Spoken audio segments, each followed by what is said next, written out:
Aku ingat lebam biasa, rupanya jari kaki suami aku tu dah tak hidup.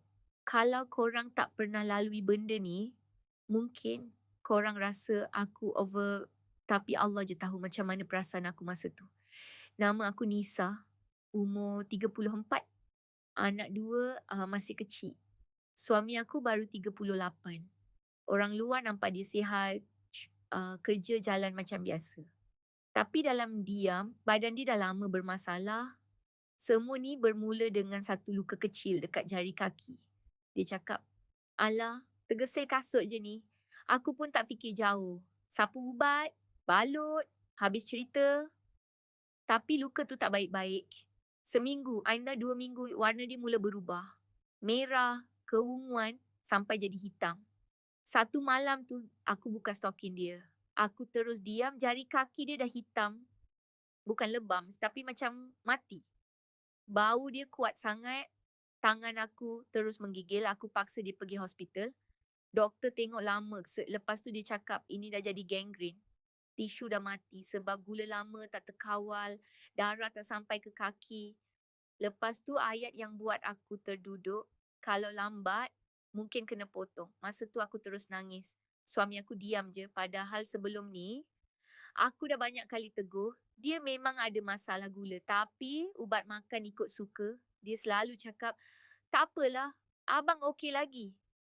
Rupanya, badan dia rosak perlahan-lahan tanpa dia sedar. Sejak hari tu, hidup kami berubah. Setiap hari aku kena cuci luka dia, tukar dressing, tahan bau. Kadang aku buat sambil menangis. Anak-anak tanya, kenapa kaki ayah hitam? Aku tak tahu nak jawab apa. Paling sakit, lelaki yang dulu kuat, sekarang nak bangun pun susah.